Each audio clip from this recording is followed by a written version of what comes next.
que se cierran capítulos, como dijo el presidente de la República hoy? Sí, sin lugar a dudas. Es rememorar una cantidad de cosas, porque como ustedes imaginarán, uno se acuerda de una cantidad de aspectos de este día que fue tan único, al igual que para el presidente.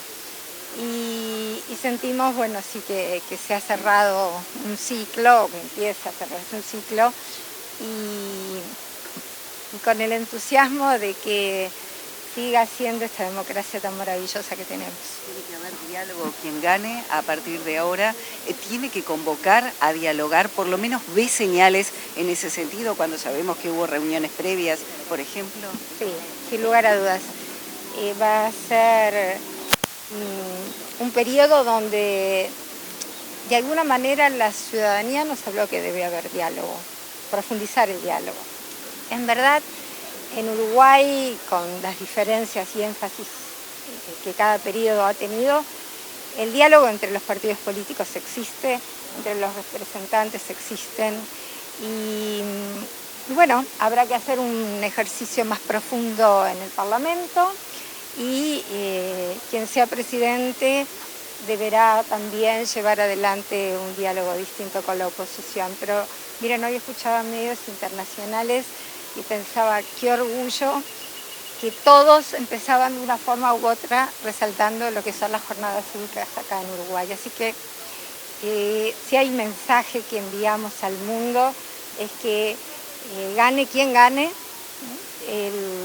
el respeto en este país por quien gana está asegurado. Más temprano el expresidente Mujica recordaba el rol que tuvo Achugarri en la época de la crisis, en la crisis del 2002, y señalaba que no hubo otro referente así tan firme y que fuera tan conciliador.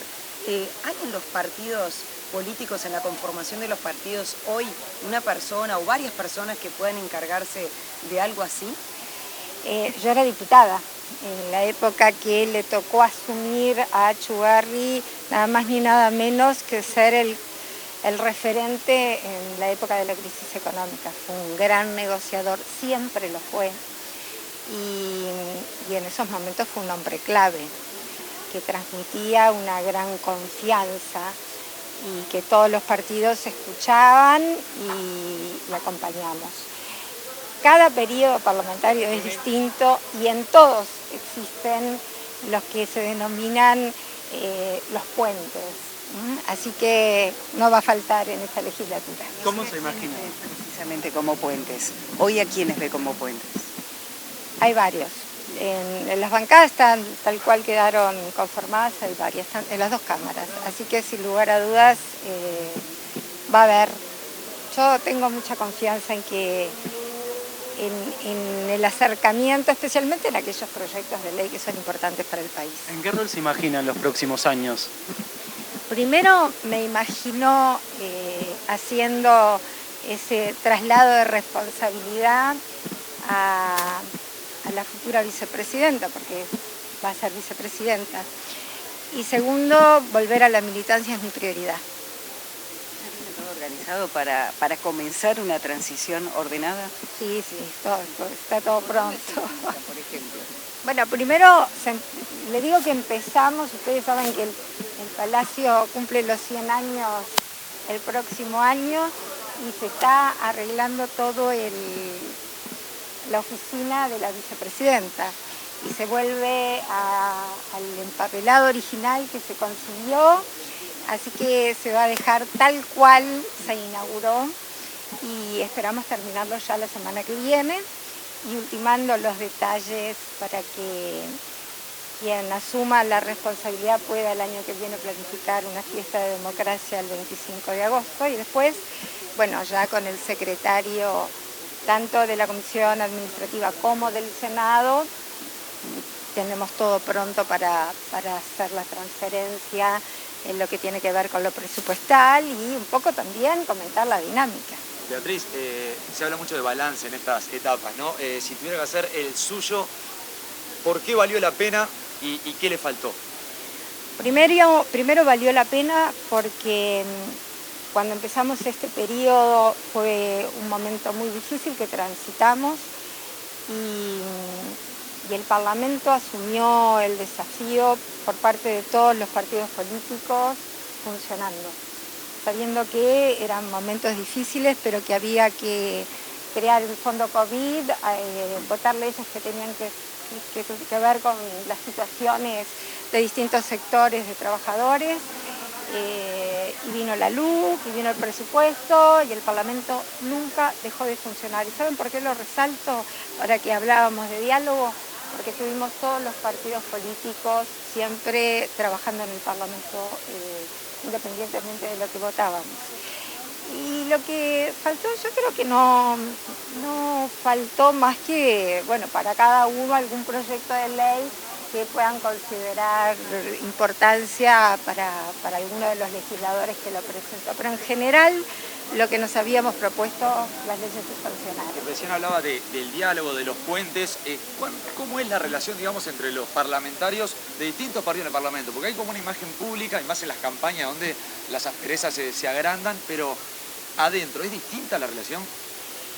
Bueno, algunos de ustedes conocen bien la vida parlamentaria. Lo que cambió un poco fue, ¿saben?, el tema de la existencia de los celulares, porque de pronto vemos o ustedes reciben encendidos discursos de alguien y inmediatamente reciben ustedes el discurso y después se sigue el diálogo con total tranquilidad.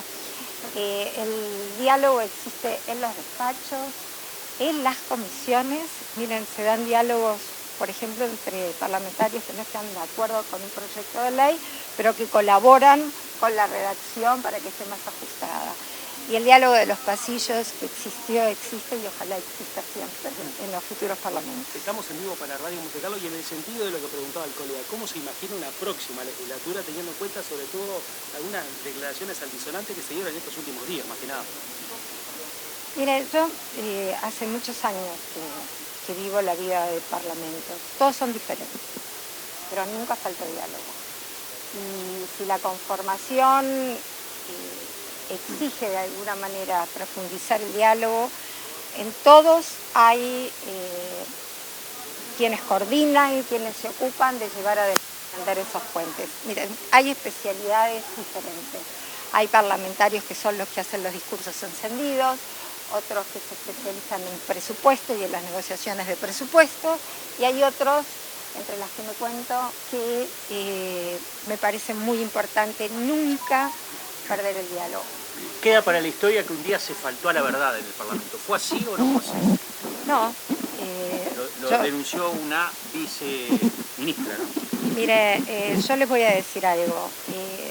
A mí me parece que todos los que vinieron al Parlamento convocados acompañaron las interpelaciones o los llamados a sala basados en lo que ellos sentían, que manifestaban la verdad. No tengo por qué no creerlo. Con el caso Marcel, por ejemplo. Sí, por supuesto. No voy a hablar de política hoy porque no puedo, pero lo que les quiero decir... negro de esta legislatura? En las legislaturas, los únicos episodios negros que hay son los episodios donde, por ejemplo, atravesamos una crisis como el COVID o atravesamos una crisis como la económica que fue tan dura. Los otros episodios forman parte de la dinámica de un parlamento. ¿El caso de Penades forma parte de una dinámica del Parlamento? Fue una excepción que se vivió con muchísimo dolor y realmente fue muy removedor. Pero usted como parlamentaria y como política fue uno de los momentos más difíciles que le tocó atravesar. Para mí fue un momento difícil. ¿Qué le dejó segundo? Nada, el aprendizaje que después te das cuenta que pasas raya y que el Parlamento es la vida misma. Usted hace poco dijo que había que rever la forma en la que se ingresaba al Partido Nacional. ¿Sigue insistiendo en esa postura? Yo sigo insistiendo en que los partidos políticos, hablo del mío porque no puedo meterme en otros, está bueno que ajustemos nuestra normativa frente a los tiempos, porque hoy se viven tiempos bien diferentes y me parece que de pronto puede llegar alguien y querer ser candidato a presidente de un partido y cumplir prácticamente con ningún requisito. Y yo formo parte de un partido donde la libertad es la base, pero también es verdad que en todos lados siempre hay que, cuando uno quiere ingresar a algún lugar, desde un club deportivo hasta lo que sea, tenés que tener algunos requisitos. Y además, bueno, ayornar también la forma de comunicación. Hoy en día los partidos debemos adaptarnos a varias formas de comunicación para llegar a los distintas tramas del electorado, y eso exige también que los partidos se replanteen en la forma de comunicación. Se sigue sin dejar entrar a la prensa en las comisiones. ¿No tendría que cambiar eso en el futuro, como en otros países del mundo? Mismo en la Argentina, la prensa entra a las comisiones. No, mira, yo te voy En a vez de estar decir, perdiendo el tiempo en los pasillos y no tener las versiones claras de las cosas que los pasan. pasillos son maravillosos. Sí, para- Ustedes hablan con todos para tomar una nosotros. Coca-Cola, capaz. No. Tú hablas con nosotros en todos los pasillos. Pero ¿no estaría mejor No. que la prensa forme Les voy parte de a- las comisiones? Les voy a explicar que en varias oportunidades, en varios parlamentos, se plantea el tema de si es bueno el ingresar prensa. De hecho, ustedes pueden hacer imágenes, lo que no participan es del debate interno. Y hay opiniones encontradas y es bueno comentarlas. Hay quienes entienden que está bien en base a la transparencia del diálogo, pero hay quienes entienden que altera un poco la naturalidad con que se dan los diálogos. Entonces, hasta que no haya una opinión mayoritaria, ustedes entenderán que se va a seguir funcionando Para algunos así. casos, por ejemplo, noto para todos.